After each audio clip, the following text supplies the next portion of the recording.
Me fala uma coisa, do que você tem mais medo? É de dinossauros? Ou de tubarões?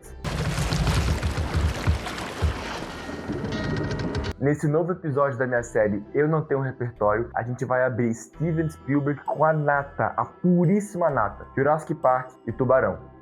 Vem comigo.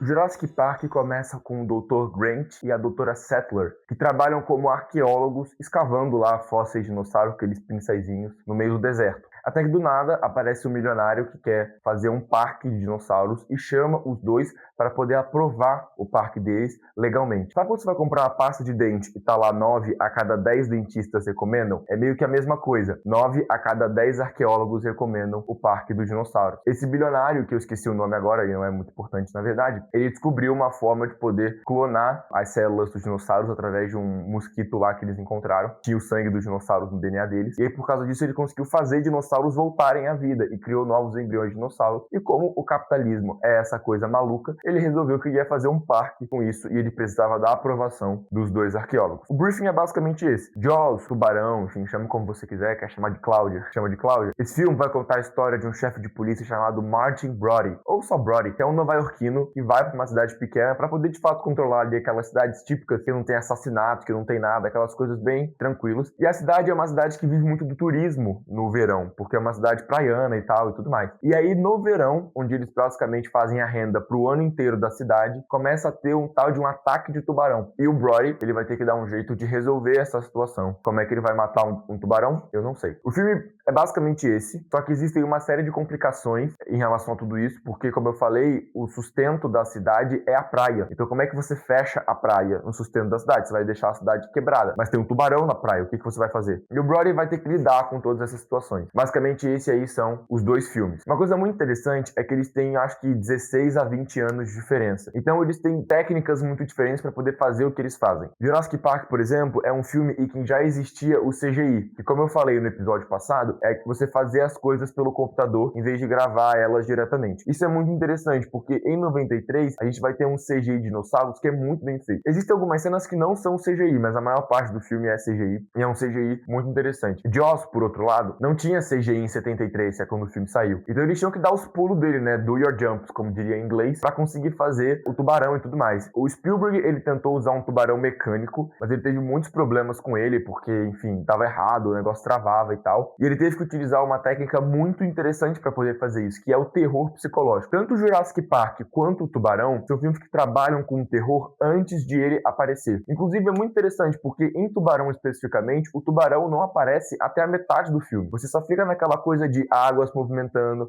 a água cheia de sangue, aquela coisa toda, mas você não vê o tubarão. A mesma coisa com o Jurassic Park. Existem muitas cenas em que a tensão é construída antes de você ver o dinossauro. Então, é um artifício muito interessante quando você não tem dinheiro ou quando você não consegue utilizar tudo como você gostaria. Você consegue criar uma tensão muito grande sem necessariamente mostrar aquilo tudo. Isso é uma técnica muito louca. Muito parabéns aí pro Spielberg. Eu resolvi analisar os dois filmes juntos porque eles são bem parecidos. Eles têm vibes diferentes, eles são de épocas diferentes, mas eles são bem parecidos, assim. Uma coisa que o Steven Spielberg gosta muito de utilizar para os filmes dele é lidar com um tipo de ficção que ela não é uma ficção muito distante da realidade. Inclusive, quando ele traz essa ficção para o filme, ele mantém todos os outros padrões da nossa sociedade real. Quando você assiste Senhor dos Anéis, por exemplo, você sabe que nada daquilo é real. Você vai ver elfos, magos, mundos mágicos, anéis poderosos e um monte de outras coisas ali que fogem de fato da realidade. Você entra num mundo fantástico. Spielberg não vai trabalhar com isso. Ele pega um elemento que é fictício, por exemplo, os dinossauros, só que ele vai deixar a sociedade exatamente como ela está. Quase como se ele simulasse como seria se os dinossauros realmente vivessem na vida real. Por mais que o tubarão exista, porque tubarões existem e não é necessariamente ficção científica, ele usa da mesma técnica. Você vê uma sociedade exatamente igual à nossa sociedade. Isso é muito interessante, porque ele consegue trazer muitas críticas à forma como a gente funciona junto com um filme de ficção científica. Eu acho que em Jurassic Park isso fica até mais evidente pelo fato de dinossauros de fato não existirem. Você começa a perceber que você não está no mundo fantasioso, você está no mundo real, com um leve adendo, com um toquezinho a mais. Uma coisa muito interessante desses dois filmes também é que ambos falam muito sobre corrupção. Em ambos você vai ter personagens que colocam o capitalismo ou o lucro acima da segurança das pessoas. Isso vai inclusive desencadeando grande parte dos problemas. A gente vê que muitas vezes no capitalismo desenfreado, a segurança das pessoas, o bem-estar das pessoas não é prioridade. responsabilidade. Isso é muito bem nítido dentro dos filmes. É inclusive muito interessante, né? Porque na própria indústria do cinema existe muito essa briga de lucro e arte. E o filme critica também muito isso dessa forma. Os vilões do filme, digamos assim, são pessoas que estão buscando o lucro desenfreado e todos os problemas que isso vai causar. Então, críticas aí muito interessantes do Steven Spielberg.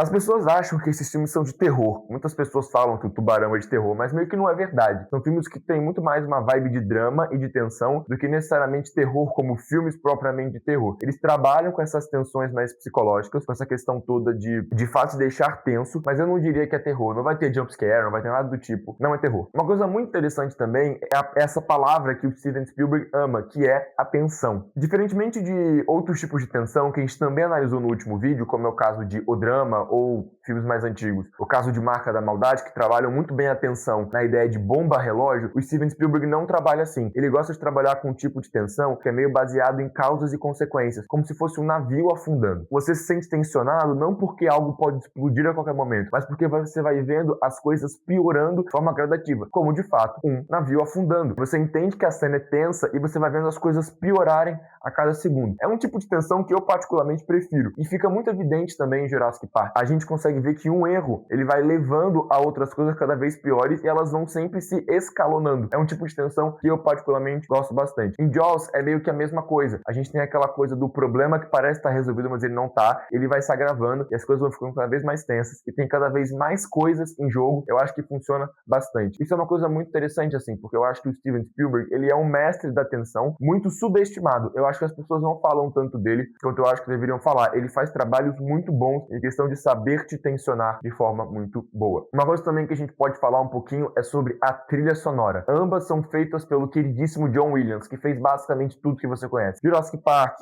Indiana Jones, Star Wars, Harry Potter. Ambos têm trilhas muito emblemáticas, né? Eu não posso colocá-las aqui no YouTube, porque senão o robozinho do YouTube vai lá e acaba com o meu vídeo, mas são trilhas muito emblemáticas. Você provavelmente se lembra da trilha de Jurassic Park quando você ouve, e da trilha de Tubarão mais ainda. O John Williams, ele faz um trabalho excepcional nos dois filmes. Especialmente em Jurassic Park, eu acho que ele consegue colocar você muito bem na atmosfera. Ele sabe dosar muito bem as cenas que tem que ter muita música e que tem que ter pouca música. Inclusive, a cena do Jurassic Park, que é a primeira cena do dinossauro, ou a primeira cena de tensão dos dinossauros, quando as coisas começam a dar errado, é uma cena extremamente longa e é uma cena em silêncio. Isso é uma das coisas muito interessantes. Você não ouve música. Você ouve só o som das pessoas falando, o som da chuva, porque tá chovendo, mas você não tem música. Isso é uma coisa muito interessante. E sobre Jaws, eu vou mostrar uma coisinha interessantíssima pra vocês. Eu vou dar um pouquinho de aula de música. Eu espero que você goste. Se você não gostar, isso aqui é um ukulele. Olha que bonitinho. É um ukulele que eu tenho aqui. Ele tá meio desafinado, eu acho. O que eu preciso mostrar pra você com esse ukulele? Existe uma coisa na música chamada semitons, que é basicamente, do jeito mais simples, é uma casinha após a outra. Então eu tenho uma nota aqui, e eu tenho uma nota aqui. Eu tenho outra aqui, e outra aqui. Quando você utiliza casas uma do lado da outra, elas geram uma sensação de instabilidade. Geralmente músicas mais alegres, elas têm intervalos entre as casas. Então eu poderia fazer... Existe um espaço entre as casas. Quando você utiliza as casas uma do lado da outra, você gera instabilidade. E é justamente assim que o John Williams vai construir a música do Tubarão. Ele vai pegar a nota Dó, que é isso aqui. Tá meio desafinado, mas é isso aqui. Ele vai pegar a próxima nota, que seria a primeira casinha, ou no piano, a primeira tecla preta acima. Então ele vai pegar...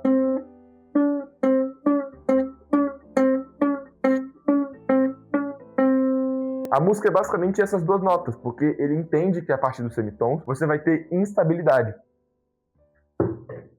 É uma trilha que é simples nesse sentido, mas ela funciona bastante. Você consegue usar semitons para várias coisas, e aqui uma das trilhas mais emblemáticas da história do cinema é feita desse modo. Sobre prêmios, justamente pelo fato do CGI ser uma coisa meio nova e em 93 ainda ser um negócio muito experimental, Jurassic Park ganhou melhores efeitos visuais, e eu acho que ganhou também melhores efeitos sonoros, para poder fazer o som dos dinossauros e tal. Tubarão ganhou a melhor montagem, a forma como o filme é montado de fato, ali fizeram ambos ganharem o Oscar, além de muitos outros prêmios, né? Globo de Ouro, alguns ganharam Grammy, então assim, foram muito premiados, mas é basicamente isso. E uma coisa interessante pra você saber também é que Tubarão foi o primeiro blockbuster da história. O cinema tem um pouco mais aí de 120 anos e é uma arte muito nova, é um processo extremamente experimental. E Jaws, ou Tubarão, foi o primeiro blockbuster da história. Essa ideia de um filme que faz muito sucesso e tal. Homem-Aranha, por exemplo, que saiu essa semana e você deve estar doido pra ver uma resenha minha no canal, já bateu altos índices de bilheteria. E Jaws foi o primeiro dele. Eles têm uma continuação, Jurassic Park tem infinitos filmes e Tubarão também tem uma continuação, mas eu resolvi preservar essas duas obras hoje sozinhas pra gente começar a analisar um pouquinho mais o que é o Steven Spielberg, tá bom? Esse foi o primeiro vídeo do Spielberg, muito obrigado por ter assistido. Eu não vou falar de muitos outros filmes no futuro, eu quero fazer mais episódios do Spielberg, mas é basicamente isso. Curtiu esse estilinho mais alternado, em vez de eu falar um filme só e depois falar outro, ficar trocando? Dá sua opinião nos comentários, eu quero muito saber o que você acha, tá bom? Deixa o seu like, manda pra minha ex, sabe como é, compartilha com seus amigos. Eu fico muito feliz de fazer o canal, estamos aqui em mais um episódio. Curtiram a luz de fundo? É difícil, tá, fazer luz de fundo, é mais difícil que parece. É isso aí, tá bom? Eu sou o Chama, muito obrigado e até a próxima.